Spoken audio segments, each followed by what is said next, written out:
welcome to my channel. Today I'm going to show you how to make perfect fluffy no lump semo every single time. So the first thing you need is to choose a sturdy pot. I use this cast iron pot because it is sturdy, it is thick enough, and it doesn't burn my semo. You can use a non-stick pot if you like, but I always go for this cast iron local pot, ikokoirin. So you add your water. Your measure of water has to be based on how much semo you want to make. Next thing that I always do is I always add some salt to my water. I always add a little bit of salt. It gives flavor to the semo. Yes, there's the salt. It gives flavor to the semo. And I also always add a little bit of vegetable oil to my water. This keeps your semo from having that tacky skin that it has over a while you are eating it. So even if you put your semo in a plate, 10 minutes 30 minutes later, it doesn't grow that skin over it. Now after I've done it, I'm going to cover it and wait for it to heat up a little bit. This method does not require you to wait for the water to boil, so I just wait for it to be a little hot. You can see I'm going to test it with my finger to make sure it's not too hot, because if it's too hot you are going to have lumps and we don't want that. So once it's a bit warm enough, you start adding your semo powder like that. Guys, you can see I didn't add any water or anything to it. You have to stir as you pour. Now the idea is to just add a little bit and then continue stirring until it becomes thick. Now if the water was too hot, maybe you pour the semo inside, it's going to give you lumps, but this one you will not see any lumps at all, and I'm guaranteeing that at the end of this process you'd have your smooth and fluffy semo.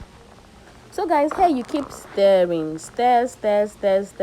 Make sure your wooden spoon or your omorogun is touching the bottom of the pot, so that there are going to be no lumps, nothing is going to be sticking anywhere. As you can see, it's getting thicker. I actually feel personally that this is an easier method than that one that you just first take the powder and now add it to water and start pouring and all sorts. But this one is very straightforward. As you can see, our mixture is just getting thicker and thicker. It's getting thicker and thicker by the second. Yeah, and this thing that I'm doing, this semo that I'm making it on medium to low heat. If your fire is too high, if the heat is too much, I can guarantee you would not have good results with this.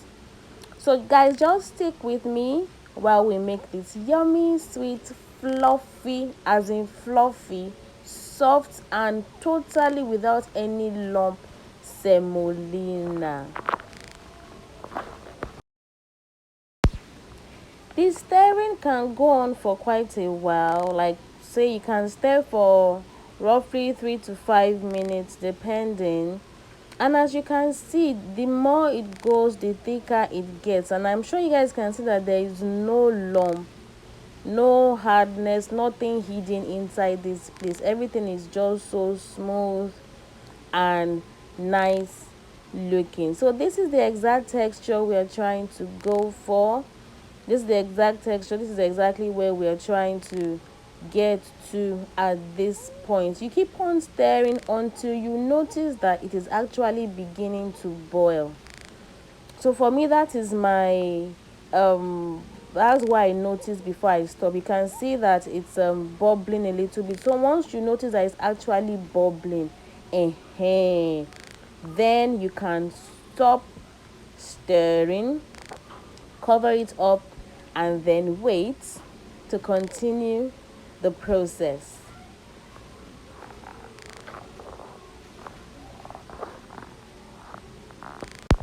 So guys, here we are covered up, and I'm checking to make sure that my flame is not too high.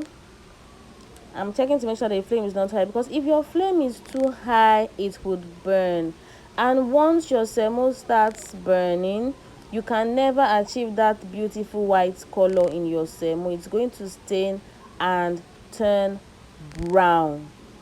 Now, as you can see, I have the remaining of my semo powder, my powder semolina there in the bowl, and I'm just going to wait for it to, heat up and boil to the consistency that I actually want before I add the remaining semo powder. You can see how much thicker the semo mixture has gotten, and you can see that it's still white. You can see that we have maintained our white color. Now you add it in bits and always stir as you add. If you are going to have, like, you are going to need somebody to hold the pot for you so it doesn't spill over, please do that. But because I'm already used to this, that's why I can always do this with one hand and without anybody helping me to hold it or whatever. So you keep stirring vigorously. Make sure you incorporate each and every part of dry powder that you see. I'm sure you guys can notice that I'm not going for a very stiff texture, because I've found out that with semolina, the longer it cooks and the longer it stays off the fire, when you are done, the harder it gets. You don't want to serve people lumo rock, guys. You want to serve them something that is fluffy, that is easy to handle and delicious, smooth and delicious. Already you can see in my semo that there are no lumps, but I always still do this to make sure that there are no errant lumps that just escape or get away from me. So I pull it very well towards the sides of the pot, and see me always scraping down to make sure that I get everything as it should be and where it should be. Now, at this point, you're going to need to add some water so that the semolina can now cook properly and finish up in the pot. You can use tepid water, you can use warm water. If you have some hot water left over, you can use some hot water.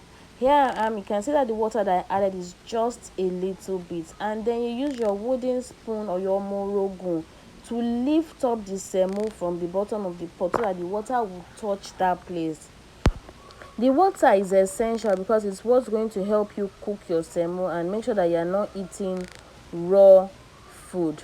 In fact, I want you to just pay attention to the texture of the semo now, and by the time it's done cooking, you would see a difference, a marked difference in the texture by the time our semo is done. So hope you guys are still with me so far. You cover it up and you wait for it to cook for a couple of minutes. Now I want you to take a look at the color of our semo by the time I came back.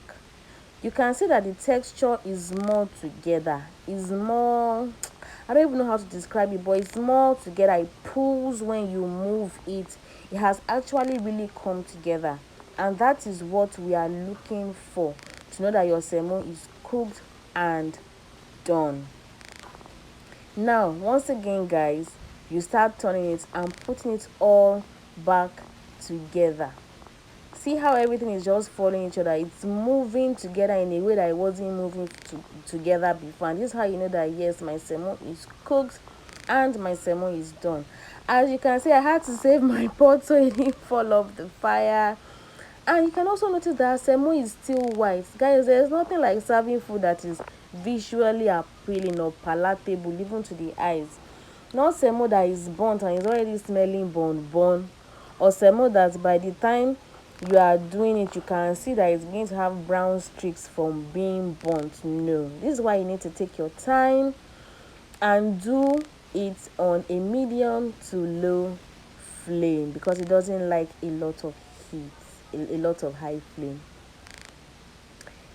Now guys, as you can see, we are almost done. I just covered it to let it all steam up together and firm up even more. So that I look at the texture. Now imagine if I started with a very hard semo. When you are making semo, you start it off too hard, definitely you are going to have lumps. See how fluffy it is. Just take a look at this now. You guys, take a look at this now. Hey, let me brag on myself, but don't let me get ahead of myself anyway. So our semo is done, and All you semo lovers, you know that you can have it with vegetable soup, you can have it with ewedu, ila, whatever it is that you'd prefer to have. See how fluffy. Guys, just take a look at this fluffy goodness. Take a look at it. See how fluffy. See, we're having ours with ewedu soup. And I don't do gbegiri though. No hate to those that like gbegiri, but I'm not a huge fan. So I'm just having with ewedu and fish stew. That's basically all we are having our semo with. But you can have it with okra, vegetable soup, any stew of your choice. I can guarantee that this particular method of making semolina would never fail you. This particular method is guaranteed to be a hit, guys. And it's simpler than it looks. Trust me, this is my go-to method. So guys, do like, do subscribe, do share. Try this out. Let me know what you think. How easy was it for you? How easy did you find it? Between this and your normal method of semo making, which one do you prefer? Which do you think is the best? Thank you all for your continued love. Thank you for all you do for me, guys. Love you and see you all in my next video. Bye.